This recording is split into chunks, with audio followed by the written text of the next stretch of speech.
Hello, everyone. My name is Bryce McKenzie. I'm Vice Chair of CAMA, and I'm excited to welcome all of you to the fourth year of CAMA's Next in Agri-Food webinar series. Today, we get the pleasure of talking about Generation Z and how to adjust your marketing and communication needs to reach them. This webinar series exemplifies our renewed mandate to represent Canada's entire food system from farm to fork. Last year, CAMA began its transition from a provincial chapter-based model to a unified national organization with a single coast-to-coast board. This structure ensures strong provincial leadership and representation. This strategic shift strengthens CAMA's sustainability, enhanced member support, and positions the organization for long-term growth. Despite the national transition, CAMA will continue hosting provincial events, hosting local connections while offering greater resources, knowledge exchange, and national collaboration.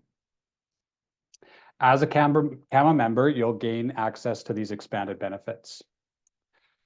So what do we have coming up in our webinar series? On February 27th, Doug Foley, president of Giant Goat, will be presenting 3 game-changing ways to use AI in marketing, even if you're just getting started. On March 27th, we'll have Building Brands That Talk to the Heart of the Consumer with Carolyn Shaw and Ryan Hughes with Humanity Agency. And finally, on April 24th, we'll discuss the Agri-Marketing Digital Benchmark Report with Eric Postma, founder of Measured Digital. We encourage you to follow us on LinkedIn to see what's happening across the country in our industry. We'd also like to take a moment just to thank our webinar series sponsors, the Canadian Agribusiness Education Foundation and Top Crop Manager. Their support not only supports our webinar series, but also CAMA as a whole in implementing and expanding our offerings to members. We'd also like to acknowledge our industry partners who have joined CAMA National Sustaining Partner Program for the 3rd year in a row. These inaugural partners are committed to ongoing success of ensuring CAMA's continued dynamic, credible, and relevant organization for Canada's agri-food marketers and communicators. Our 4 committed partners are AdFarm, Bayer, McCann, and Real Agriculture. Thank you to these companies for your ongoing support. And finally, before we get started here, just a few housekeeping items. For your questions, please type them in the Q&A box in the below control panel. We will answer those questions at the end of the presentation. This webinar will be recorded and the link will be emailed to all participants within 24 hours of the webinar ending. And we will be sending a follow-up survey to gather your input on today's webinar and obtain any feedback or suggestions for future CAMA events. Now, finally, I get to introduce our speaker for today. So I'm pleased to introduce Jed Schneiderman. Jed is a proven entrepreneur, an industry expert in marketing, data, and technology, and currently Jed is the head of advertising at Kijiji. In 2023, Jed was a very popular keynote speaker at our inaugural CAMA Level Up conference, and we're thrilled to welcome Jed back to CAMA once again. So everyone, please join me in welcoming Jed. Thank you so much, Bryce. Thank you, Mary, and thank you to CAMA and all of your sponsors. I'm just going to share my screen here. And we'll just pop this up. And here we go. So we have a jam-packed session. We are going to cover off a fair bit of data. We're going to talk about Gen Z from an applicability standpoint, trying to understand how they behave, attitudes, some psychographic data, really go into what are some of the implications, meaning what are some of the practical ways in which you can apply this information. And then I have a handful of examples, majority of which, with the exception of one, are all food related or ag related. And so chose them so as to drive some relevance and connectivity. Thank you for joining. Everyone's busy. I really appreciate it. So we'll get to it. So I thought it was fun just because as I was preparing, you ask folks what actually is Gen Z. And so we have a little bit of a pop quiz. I'm on full screen, so you can either play along in the chat or just, be honest with yourself. But if we took a look at some of these celebrities, tried to throw a Canadian in there with Bianca, guess their generation. So we have Leonardo. So if you could guess based on what year he's born and what generation, He's born in 1974. We have a famous singer, Beyonce. She was born in 81. Former US Open champion Bianca Andreescu also went to the Olympics, is born in 2000. How they rank is Gen Z, or Bianca is the only one that falls into Gen Z. So we'll back it up just so that you can quickly see. So when you hear all these labels and folks are saying Gen Z versus Millennial versus Gen X, and I've got a couple more for you, it's probably helpful to understand exactly where those fall. So as I already alluded to, I'll get into some online behavior, values and psychographics, and then how you can actually apply what we've covered off today. My one experience with CAMA, which was phenomenal, was that, again, in the spirit of respecting people's time and sharing information, I'm going to go pretty quickly. So again, thanks to Bryce and Mary for recording this, and the deck will be made available to folks as well if they want to peruse it. So first, I should call out that I do work for Kijiji, so please use it. We are a very large site. We have strong connections with the agriculture community. A lot of folks sell and buy farm equipment, have livestock on there. So we're proudly Canadian. So if you can, download our app and give us a look on web. We've got a great property. We've got a lot of new product innovation happening this year. So I just thought I would call that out. My job is to basically help monetize the traffic by way of driving effective advertising or media placements. So I had alluded to the fact that we have all these different definitions. So I found this handy chart, and basically, just so that we're clear, we're talking about folks that have been basically born between 97 and 2012. There were just some funny things on here that I didn't know. I didn't know there was something called the GI generation or the lost generation. Again, I think this is just a good chart to contextualize. I remember speaking at a conference many, many years ago, and it was for folks that produce content on television for children.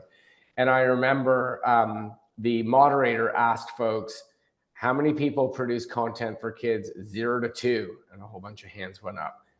3 to 4, and a whole bunch of hands went up. And essentially they had 9 segments from 0 to 18. And so I think what I like about this, and we'll key in on Generation Z, but sometimes it is important to segment your audience and really understand who you're talking to. And what we'll do is we'll get into the how to reach them, also tonality, what you should say, and some content suggestions. So Gen Z is about 20% of the population. Again, just to frame this for folks so that you can see, again, one of the challenges of marketing, it's really about making choices. You've got a couple of these cohorts that are similar in size. So if you have limited budget, it is difficult. But keep in mind, this is just the size of the audience that we're talking about here in Canada. And this was from late 2024 from the census.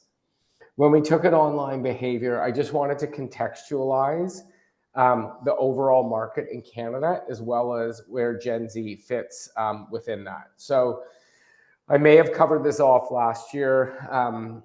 Digital is sort of like air for most people. You've got over 90% of Canadians are online. And it's really just how we connect. And you'll see that shortly when I talk about Gen Z, when we talk about folks that have never had cable TV, folks that do a variety of different things through connected television as well as social media. Really, the internet is dominated by large social platforms.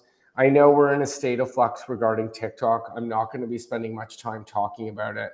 I have 1 or 2 references to AI. It was a fairly big week this week because a company came out that took direct aim at OpenAI, ChatGPT, and another. We'll touch on those, but that's not really the main point of today. I'm acknowledging that those are important factors. The reason why this slide is so important is, when the internet was first conceived and it sort of got commercialized about 25 years ago, you had walled gardens, you had internet service providers, and that's how you got to the internet.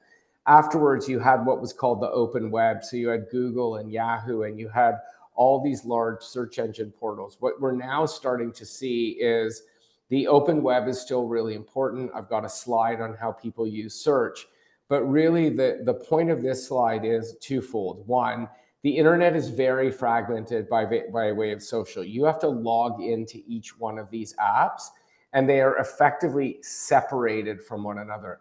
So the takeaway here is really understanding where your audience spends their time. I have some data to help you on that. Also understand contextually what happens on each one of these platforms, because the way in which you communicate on Pinterest is very different the way you connect or communicate on TikTok. And there's also resource requirements, because producing content is a little bit like getting on a treadmill. And so you have to understand that sometimes when you start, you really have to make a full commitment in order to get the most out of that platform. The other thing that no one ever talks about, it's hard, it's slow, so play the long game. So we all want, quote unquote, that one viral video. That one viral video is often the result of months and years of hard work and brand building. And lastly, we'll talk about this in a more contextualized way, but televisions are now almost exclusively internet connected devices. And what that means basically is the traditional TV, be it over the air if you lived in a rural area and all you got was like CBC or CTV or maybe Global. Now, basically, the internet is piped through the television. So almost every TV is sold as an internet-connected device. And that now becomes the way the personal computer was as a gateway for finding and discovering content. Some of it could be what is called SVOD, or subscription video on demand. That's really important to know, because things like Netflix and Crave, there are tiers where basically there is no advertising. So more and more time is being consumed on devices where you actually can't talk to a consumer, in the sense that there's no advertising. Pardon me. And then you have AVOD, which is ad-supported video on demand, and we'll talk about that as well. You'll see shortly that Netflix, their most popular model or tier for acquiring new customers is their ad-supported model. So again, understanding now that we spend a lot of time on internet-connected devices, we spend a lot of time on social media, we spend a lot of time on mobile, and now the TV isn't TV from 20, 30, 40 years ago. It's a TV that's connected to the internet, and we'll see with Gen Z, the majority of them don't have cable subscriptions. I thought what I would do is sort of break this down further and again, show you the comparisons of Gen Z versus other demographics. So what you'll see here, as I alluded to, you've got roughly 2/3 of Gen Z own internet connected device, and majority have bought one recently and or planning to buy one. It's almost impossible now to buy a television that is not connected to the internet. So for those that may or may not be familiar, you buy your TV, you plug it in, you connect it to your home Wi-Fi, and you can watch Netflix, you can watch TSN, you can watch Disney Plus, and you can watch a whole bevy of free apps like Popcorn TV or Plex, and those are all ad-supported content models. So again, it's important to understand how this cohort, this slide, just because, as I said earlier, most TVs are internet connected, doesn't show massive disparity.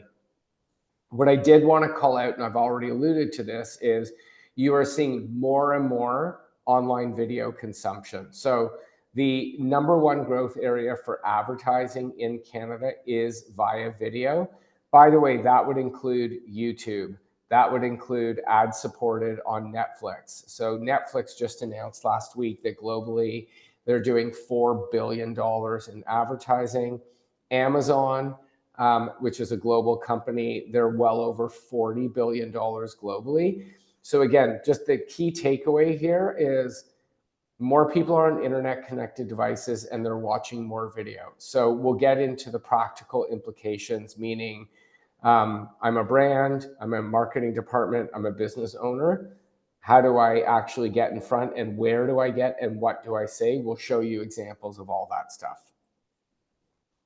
Short form video is growing at a particularly aggressive rate, and it really is buoyed by these two large social platforms, right? We are all addicted to our phones. In Canada, the average consumer spends about 5 hours on their mobile device. Video, which is downtime, it's a distraction, maybe it's an addiction. The reality is these video platforms the video on these platforms is more common. And both Instagram and TikTok did it in order to drive stickiness. They did it in order to drive engagement, because at the end of the day, that fuels their business model. It's a free product, and video advertising generates more revenue than display advertising. Within the sea of all of these social platforms, it's really these three. I theoretically should also include TikTok, but if you're trying to reach the platform, these are the four that you want to pay particular attention to. Something that you could do today or tomorrow, if you're not doing any marketing on these platforms, the easy thing you could do is go on these platforms and look at your competitors, look at other brands, and see the type of metrics that you can glean. How many followers, how many views, and that'll start to give you an idea as to what the art of the possible is. But again, the pink line is Gen Z, and you'll see really that Facebook, they're using a lot less of it, and the ones that typically favor this generation is TikTok. And again, you'll see Instagram being slightly ahead. So as I said earlier, again, if you follow the bouncing ball, video consumption is up, TikTok and Reels is up, Gen Z are on Instagram and TikTok. Basically, that's where you will get in front of this generation. How you do it, the level of commitment, what you're going to say, the consistency, we're not covering that off today. You'd probably want to speak to a content expert. Again, the beauty is the majority of us, probably all of us on this call, have a phone in our hand. You can start experimenting.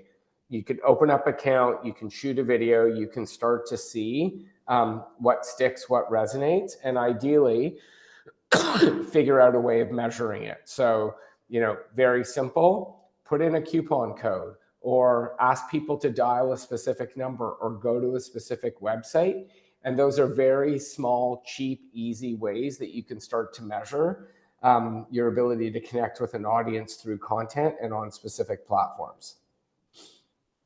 So we've talked about this. Again, I don't really need to go through this. The purpose of this slide is just to visualize and compare the different cohorts. Another thing that I wanted to touch on is gaming. And remember, you can connect a gaming device to the internet, which means you can play with other people who aren't in the same room, in the same province, the same country as you. And this is another way of reaching this generation. So what you'll see here, the stats are fairly self-evident, but a lot of people are playing freemium games. I don't have the data here today. Historically, women tended to play more casual games. Men tended to play more like first-person shooter games, multiplayer games. So there is a bit of a gender divide. So know and understand who you want to target, who you're talking to. And then not all games are created equal. Related to esports, but also this idea of connected TV, is the idea that now more and more people are live streaming content. Esports is watching other people play video games, but you'll start to see there are niche ways. So if you've got a desire to target this audience and maybe you don't think your competition is doing a good job, consider the role that both esports and live streaming. We are in a new era of live streaming. I actually worked on what was the largest streaming event back in 2008. I was at Bell Media and we streamed the World Juniors. For those from Winnipeg, Jonathan Toews, the famous hockey player, was playing for Canada. And that at the time was one of the biggest, and we had about 118,000 concurrent viewers. Now we're into a whole new level of scale due to infrastructure and internet connectivity. But what we're starting to see is big brands like Netflix, brands like Amazon, and others live shopping events. So again, this generation is not all watching linear television. They're not all watching video on demand. They're playing video games, esports, and live streaming stuff, okay? I had alluded to this earlier. What a cord never is someone who has never had cable television. So we are now into this phase demographically where if you relied on television advertising, if you relied on public relations to get a hit on the 6 o'clock news or get a news story, this generation does not subscribe to cable television. And so therefore, as an outlet for reaching them, it's effectively, as you'll see, by 88% are cordless. It's simply not an effective way. Television's not going away. Sports is strong. We need news. We have publicly funded news in Canada. All that is really important. This is not a judgment call. It's simply saying that they're growing up and they're like, I'm not paying for cable. We alluded to this, but this just gives you the breakout. Hulu is a US property, so you can ignore that. Xfinity Extreme is just how you access streaming through Samsung devices. But again, what this shows you, again, is that if you can be embedded or in front of content on a streaming platform, you have a better likelihood of finding Gen Z. Connecting, again, is up to the quality of the content.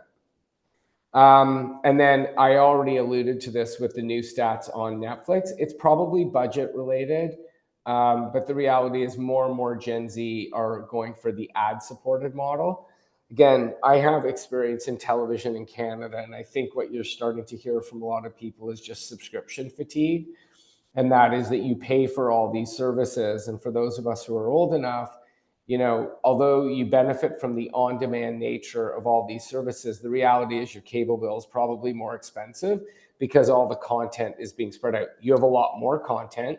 You can download it, you can pause it, it's curated for you. But the reality is the cost is going higher. We are seeing examples of TELUS bundling multiple services. So for now, you will see growth in ad-supported. I suspect you'll see consolidation amongst streamers, and you might even see more of these packages being put together.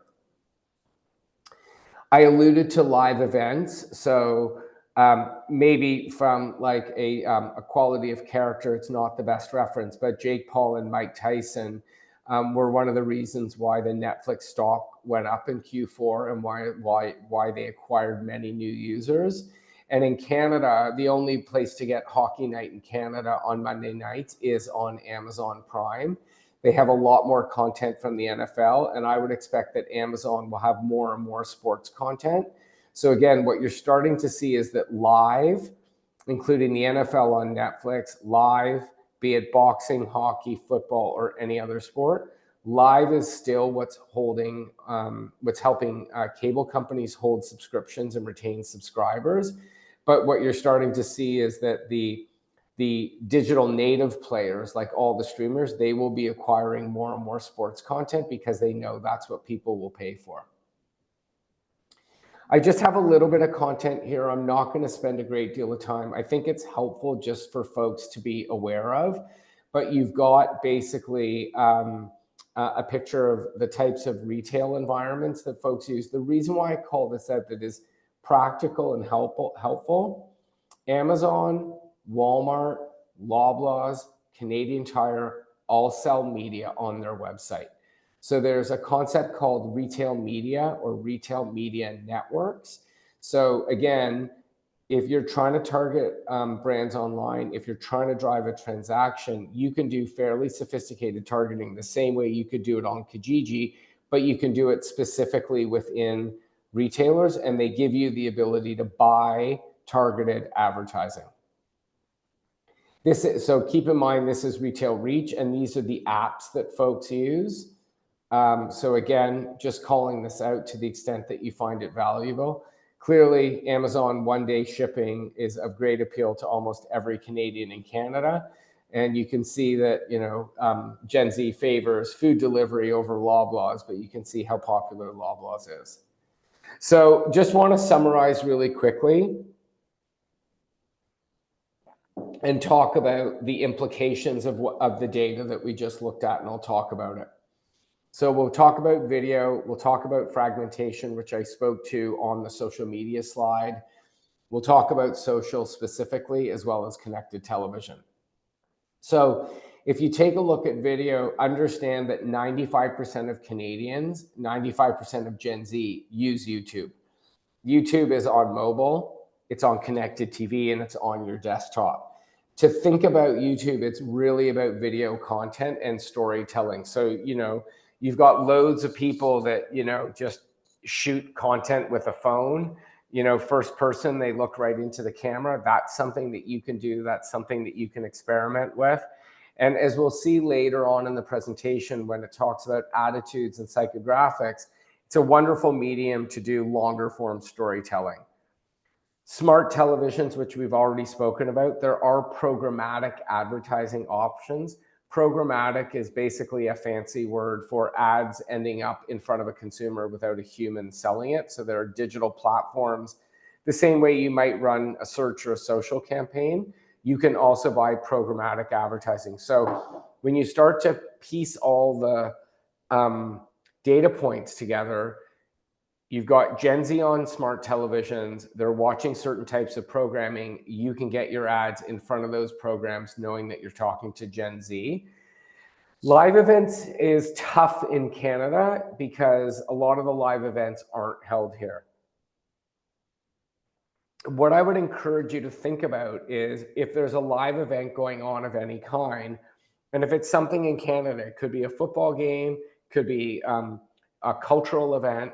How do you become part of the conversation? Meaning, how do you talk about the event before, during, and after? So the classic example is for award shows, who do we think is going to win? Then when the award shows are actually happening, they're talking about the outfits, or they're talking about speeches.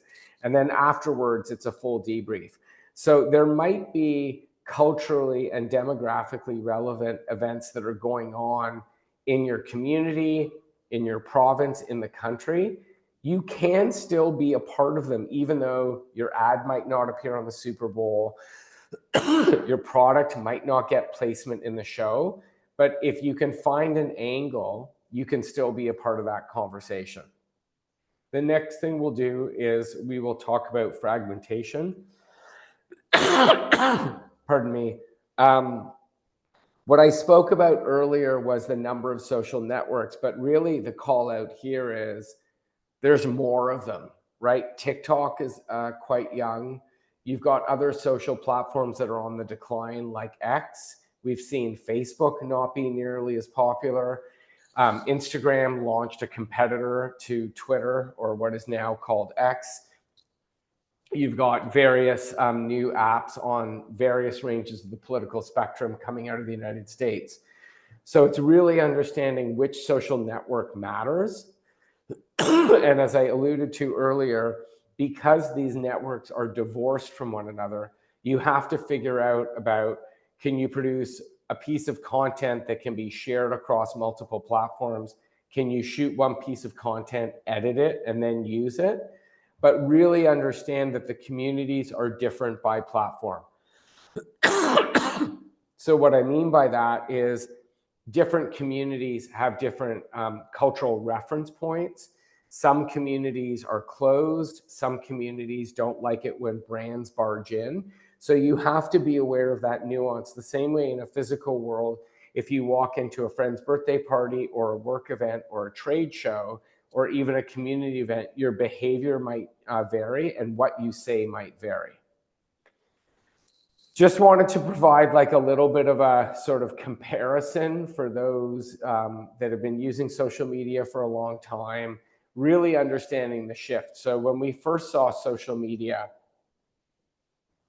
it was always about like documenting your life and letting other people know what was going on.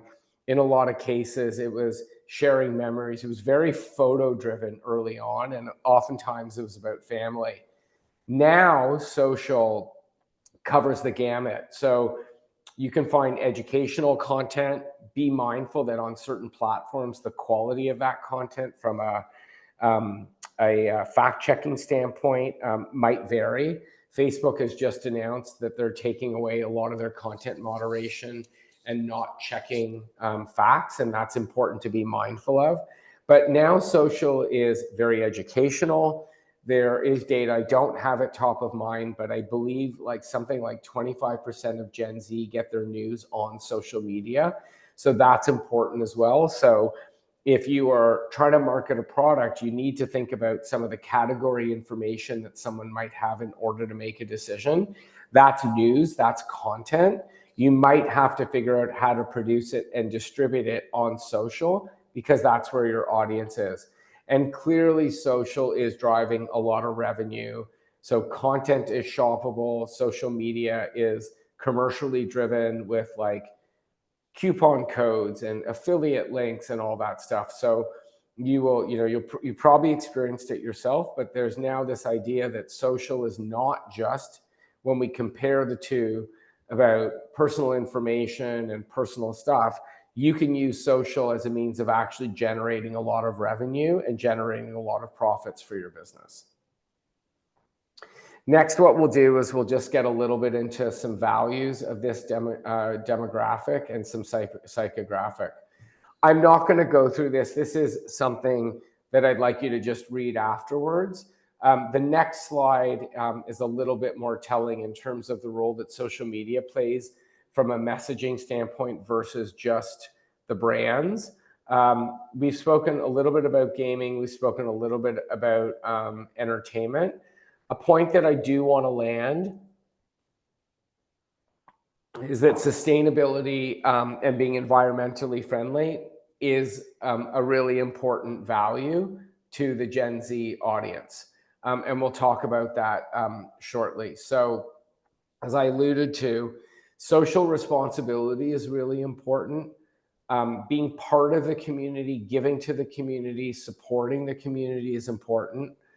Being trust-oriented. It was interesting, I read an article this morning. Sample size was small, it was about 1,000 people, but it was 13 to 18-year-olds, so many of whom will be Gen Z shortly. Most of them don't trust big tech. So you have this dichotomy where, you know, your content might live on a platform. The platform itself might not be as trusted as maybe traditional media. So you're going to have to break through with your messaging. It could be third-party endorsement. It could be industry associations like CAMA. It could be Health Canada. But you will need to ensure that you tick the box on trust. Being authentic is critical. This generation can smell inauthentic activity quite easily. And we'll talk a little bit about creativity and buying power. Buying power is this generation does in fact control a great deal of spending. So I talked a little bit about social responsibility. The part that landed for me was that they want to see brands giving back. When I was at the CAMA event, there were a number of speakers who talked about what they do at the community level in order to build their business. And that's something that is really, really important for this generation. A little bit of data here I alluded to earlier about sustainability. This actually puts a number on it. So, you know, almost 75% believe that it's very important, that sustainability. So that's something that you can do in your messaging. That's something that you can do in your packaging. But I think this is an important call out, because remember, what I'm trying to do here is paint a full picture that it's not just about where you reach them and what you say, but it's how you say it and some of the messaging. We alluded to this. What I found most telling about this is people will try a brand based on what their community says. So in fact, this is more powerful than messaging directly from a brand. I'm not saying to go out and pay for influencers. That's not what I'm saying. But what I'm saying is measuring the health of your brand, understanding what your community thinks about you through a variety of means. You could do formal research. You could look at ratings and reviews. You know, you can talk to your customers. But remember, that word of mouth is what most brands crave. We now call it community. It's very similar, but the role you play specifically for this CAMA community, I think, is important to understand. And then there's the idea that it's really hard to be all things to all people. A couple of the examples that I have later on show how brands really zeroed in on specific communities in order to get their messaging. Good marketing is about choice. I managed the CoverGirl brand when I worked at Procter & Gamble many years ago. Our struggle was we had two targets. We had moms who, due to the fact that they had families and were under budget constraints, bought CoverGirl because it was a bit more cost effective. And then there were young teenagers. And it was always difficult when we didn't have a lot of money who we were going to talk to. So I know how hard it is to be a marketer, but be mindful that you can't be all things to all people. I had alluded to this earlier about like community versus brand. This calls out specifically that influencers are even more powerful or valuable than brands when it comes to trust. Again, I'm not saying go to influencers, but understand the role they play. We've spoken a little bit about this with community, but friends and family are more important than traditional advertising. I am not knocking traditional advertising. I put food on the table.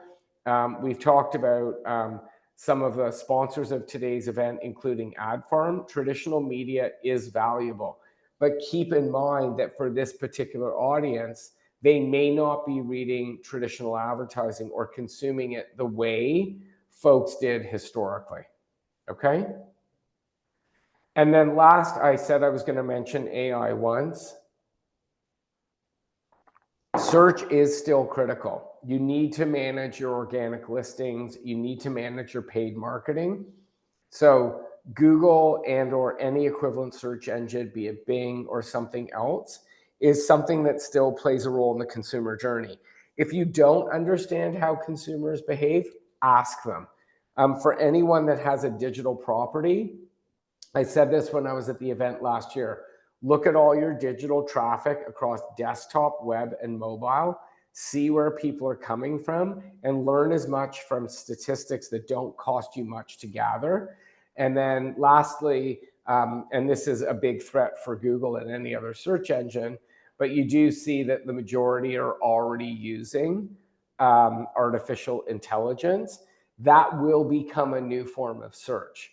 And so understanding how your audience finds information and making sure that information will be indexed. And frankly, it's too early for me to offer up any device. But again, that's important because what we're seeing, back to the earlier point, is we're seeing fragmentation. So if more and more people spend time in ChatGPT or an equivalent, they're not on the open web, which means stuff might not be as discoverable in a way that it used to be. A little bit on content, humor works. And then I've just got a bunch of other ideas in here so as to think about how to connect with the audience. So tone matters when you're connecting with any demographic. This gives you some insight into what connects the dots. And I have a couple of examples that do speak specifically to humor and things being funny. I had alluded to this in the slide. This puts some meat to the bones, so to speak. But they have a huge amount of buying power. This is a combined stat, millennials and Gen Z. But the point being is they influence up to 71% of buying power. What I really liked about this when I was doing some research is think about the experience when you're talking to this audience. This is an audience that has grown up with Uber. This is an audience that's grown up with one-click checkout on Amazon. This is an audience that's grown up with Netflix. So when you are marketing to them, specifically if you're doing anything digital, it's got to be easy. There's this concept of it's almost got to be joyful or pleasing. So if you think about the worst digital experience you've had, and then you think about the best one, whatever that looks like, they really want it to be joyful. So, you know, you see brands like Nike letting you configure your own shoe. You see a lot of shopping sites allowing you to pick out all your colors and your sizing, or virtual try-ons, be it for clothes or glasses. So it should be pleasing. And this is difficult for commodity categories, but we've already talked about the role of community. So the idea of being part of a select group when you buy a brand is something that this group aspires to. Like status does matter. So I'll pause just for a second. It's 1:40. Now we get into some pictures, and we'll still have some time for some questions. So I thought what I would do is I've got about 4 or 5 examples just to share with you. Again, I don't see the chat on here, so we'll just kind of play along. The first one is the Chicken Farmers of Canada. This was a campaign that they targeted at Gen Z, specifically getting the message out that chicken is an ideal form of protein. And what they did was they leveraged humor and they leveraged relevance. So they walked around with a huge billboard. They had giveaways, like they had t-shirts, they had other items that they gave away. And they did leverage influencers in order to get their message out. The reason why they did it as well was they understood their audience demographics, and Gen Z was responsible for about 60% of their digital traffic. We're going to do another little sort of pop quiz here. This one does have deep ties to Canada. So I'm not sure if anyone can look at this and take a guess what brand it is. I don't have access to the chat, but you can throw it up there or you can tell a friend. And for those that are still trying to guess who it was, the answer is McDonald's. And this is a really fun campaign. I know that a lot of beef for McDonald's is sourced from Canadian beef producers.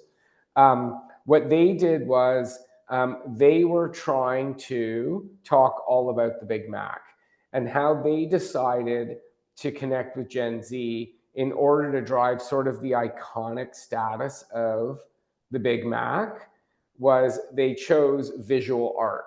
So what they did was they partnered with Gen Z makers, and they had all these wonderful creative things from flowers to nails to clothing and photography. And what they did was they created a campaign. The users provided a lot of the content. They paid to promote it on social. We talked about that. They also created boards on Pinterest. We talked about that. But again, this is a good example of how some content, in this case, highly visual content, works best on a platform like Pinterest, as opposed to a video-heavy platform like TikTok or like Instagram. So really thinking about why you're doing it, what you're doing it, and how it's going to come to life really is critical. Because again, this is visual, but it ties to one platform. The next thing I wanted to talk about was Totino's Breakfast Bites. Good marketing starts with an insight. This brand, which is owned by General Mills, their insight was that a lot of Gen Z were skipping breakfast. So what they did was they sort of went down the route of both nostalgia and bizarro. So down here in the left-hand corner, they created this weird sun puppet. You can see sort of like someone who's quite sunburned. And then they sort of leveraged content that would play very well on social and social video with basically reviewing the content. So what they were trying to do was to get people to not skip breakfast. Their product was the solution. And they basically were leveraging humor as well as nostalgia in order to connect with their audience. I did say that I would have a non-food example. I thought this was just fun because folks might consider something. Ryanair is a discount airline. And what they do is they just have a ton of fun on social media where they basically put emojis and they kind of just do all this quirky fun stuff with their planes in order to connect with their audience. This is a discount airline. It's no frills. So the humor kind of goes with the business, the brand, and the business model. And last, what I wanted to talk about was this was a campaign launched out of the United States for Potatoes USA. What they were trying to do was drive traffic to potatogoodness.com. What they were trying to do was connect with people and really drive consumption of potatoes. how to better enjoy potatoes. They ran a number of tactics across a number of different platforms. I chose two. Pinterest, we've already talked about. Strava is basically an app that a lot of cyclists use in order to track their activity. And so what they did basically with Pinterest was they had all these influencers creating different recipes about potatoes. So one influencer talked about how you can make toast out of potatoes. Another one talked about how you could basically live like an active lifestyle with potatoes. And what they did with Strava was they kind of created a contest where basically people could do movement challenges. And then based on that, along with using the product, they could actually win some prizes. So again, you know, we've got a good food example. We've got a good commodity category of how basically they tried to connect with their audience, both tactically. So one's a contest, one's recipes, and on different platforms. I just wanted to quickly summarize what we've already gone through. Video is really important. We've talked about connected television. We've talked about YouTube. We've talked about the growth of social video. The idea of fragmentation. So excluding things like the Super Bowl or maybe the Olympics, it's going to be really hard to reach a large percentage of an audience given the fragmentation that's going on in the world. We've got more social platforms over the past 10 years, 6.7 versus just under 4 or just over 4. We've got more coming around the bend. So again, not all communities overlap. You've got to make sure that you get your messaging and your tone right. And again, the idea of folks never having cable television, but still using a television in order to access content. We've talked a little bit about values. I think these are self-evident, but they care about sustainability. They care about giving back. Brands have to build trust. Very hard to earn, very quick to lose. And certainly you can lose it by being inauthentic. And that's what we have for today. So I will stop sharing my screen and I will come back online. Thank you, Jed, for that insightful presentation. I appreciate it. I know, you know, one of the biggest takeaways for me when I'm learning what the Gen Z audience is, even if they're not within my target market necessarily, they're just a really important audience to pay attention to because they really kind of are the trendsetters and the tastemakers, if you will. I'm from the millennial generation. I remember once upon a time we used to be the cool kids and everybody was following what we were doing. And now the attention's off us and onto the Gen Z group. So to see kind of these new platforms that are becoming more and more popular, a lot of that is being driven by this generation, and we're seeing it kind of move into, you know, older generations as well. So definitely a good subject for us marketers to know. So everybody, a reminder, if you do have any questions for Jed, do drop them into the Q&A below. If you drop them in the chat, I may or may not be able to see them. So do pop them in the Q&A. And while you're doing that, I'll ask Jed a few questions because I had a few questions of my own pop up while we were going through that, Jed. So I guess I'll present you with a bit of a thesis and I'll kind of get your response to it. Just the rise of connected TV and these opportunities to tell some more storytelling with video, I think is a tremendous opportunity for marketers. We used to spend a lot of time and money on television advertising, and then it got very cost prohibitive for a lot of marketers to buy a lot of television ads. And then we went through an era of a lot of, you know, performance-based marketing. People are putting a lot of money into SEO and banner ads and things like that. And now with this connected TV era and the rise of video on social, those barriers to entry are going down and allows for a little bit more longer form storytelling with a connected audience. So I guess question is, one, I guess, do you agree with that kind of thesis? And two, do you continue to see that trend doubling down on video? Do you see these platforms continuing to invest in their video capabilities and that'll continue to be a trend moving forward? So yes, yes, and yes. I think it's helpful to step back. The reality is a lot of what we see as marketers or what we experience as consumers is really driven by the business model. Historically, it was really cost prohibitive and it was regulated in order to stand up a TV tower and launch a television station. Those barriers have all but crumbled. And so the first answer to your question is yes, video will continue to rise because the internet was built on attention and free. And connected television is basically no different than your screen computer, and it's built on this idea of free. So TV tends to command, and video specifically tends to command more attention, which allows people to make more money. So video will continue to rise. Two is content is really expensive to produce.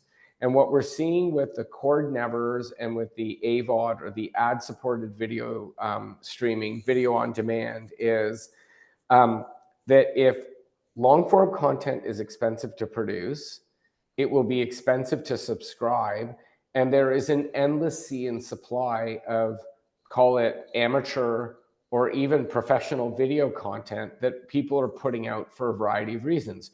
So you may want to log on and just watch people play video games, right? And someone's doing that just because they like it, and it turns out that maybe one in a certain number will actually be able to monetize that attention. So the fact that advertising and the internet, well, the internet is based on advertising and your attention. The fact that all TVs are going to be connected, the fact that subscription is now moving from fully paid to ad supported, and the fact that there's so much choice, and at least for the time being, you can cancel.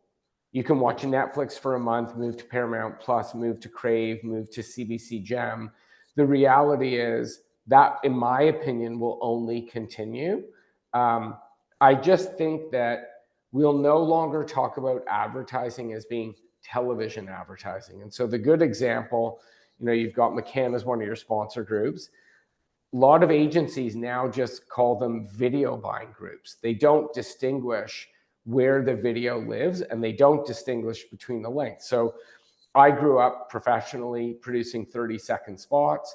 When I launched MTV in Canada and I launched all these television shows at Bell Media, the brands only had 30-second spots. Now most brands are producing 6 and 11-second spots. So I do view the trend as only continuing. And to your point, Gen Z are the cool kids. I think what we're also seeing is the half-life on platforms and what works is getting shorter and shorter, thus making the job of marketers more difficult. Right. Yeah, no, it's a good point too. Those barriers to entry are on both sides too now, where you don't need that production crew necessarily to do video content. I know when I'm streaming through YouTube, that's, half the advertisements I'm seeing are just handheld selfie videos, and they're spinning those into ads, in an afternoon, as opposed to spending weeks and weeks putting together a spot.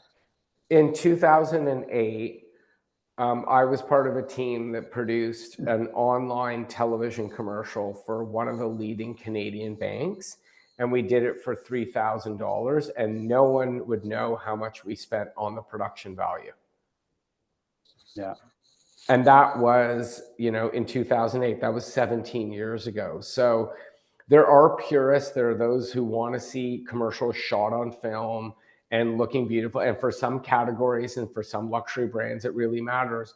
But for a lot of other brands, it's not conclusive that it's the only thing that matters or the thing that's going to really drive the success or failure of an advertising campaign. Yeah. And you walked us through this very fragmented media landscape that exists right now. And yeah, like you said, there's no one spot where you can really capture everybody's attention. But as we move through these cycles, I know, when social platforms first came around, there's just a ton of value in social advertising in terms of the dollars you'd spend and the reach that you'd get, and the audience engagement you'd get. And we've seen that those costs continue to rise. So put on your media planner hat for a second, and if you were trying to reach a Gen Z audience, what platforms do you see as, kind of undervalued right now, or good buys at the moment that marketers should pay attention to? Um,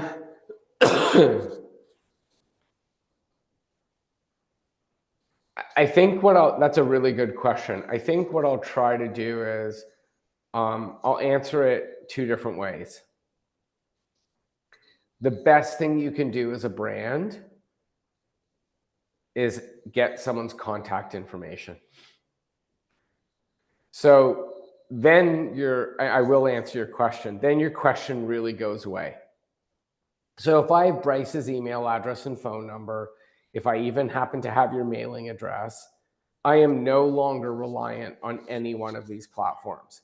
So the distribution almost gets flipped on its head. I can still produce all this great content and I can embed it in a newsletter. I can, write an article, or I can have a funny joke and I can send it to you over SMS if you've opted in. So what I would say is the best thing that one can do is collect as much data on their own consumer and have a direct connection with that consumer.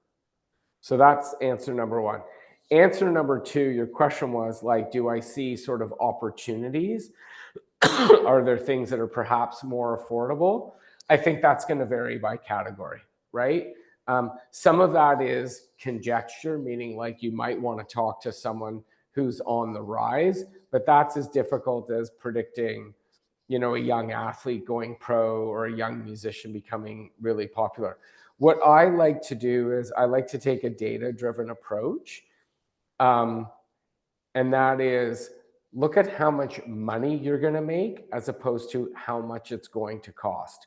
Because what you may find is that a media placement on any one particular channel, while be it really expensive, it might drive a higher basket sale. It might drive greater retention and greater loyalty. So I don't have a precise answer to your question. It's a really good one. I would look at the habits of consumers and, look at the data to see if you can uncover maybe some opportunities. And maybe I'll close on, again, I'm really trying to answer your question. Maybe just look at platforms or audience segments where there's just not a lot of competition. And maybe that's more profitable for a brand or a marketer. No, yeah, I think you did a great job answering, because I think that is key, is really, determining who your audience is, and that's really going to determine which, media platforms are the most valuable to you, and that could shift depending on exactly who you're trying to reach. And you bring up a good point too with, oh, sorry, Jed. Go ahead. Oh, just with the first party data and having that customer information and not being too reliant on any one of these platforms, because as we're seeing right now, they could be illegal or taken away from us at any given one point in time. So if you're a brand that's invested in 100% in TikTok right now, you're probably a little bit nervous as the media landscape changes. So really being the ones that own that customer relationship and not being reliant on these platforms, I think is really important. Yeah. I mean, we're in a very precarious time right now. The platforms have always reserved the right to make changes. Now we've got government intervention that's an added layer of risk. But the point I was going to make is start with the consumer insight. Don't start with the platform. So, in one of the examples, young kids skip breakfast, you've got to figure out what platforms they're using in the morning in order to get them to reconsider the decision to skip breakfast. So platform comes after you really understood the motivations of your audience segment, what problems they have, and what solutions your brand or product solves. Yeah. Okay, Jed, I think we'll wrap up there. I really appreciate you taking the time. I think this was an excellent kickoff to this year's webinar series. So thank you for your time and your insights, sharing with our audience today. Thank you once again to our sponsors, Cabif and Top Crop Manager, for making this webinar possible. And thank you for all of our attendees who joined us today. And I hope you got some valuable takeaways. Thanks, everybody.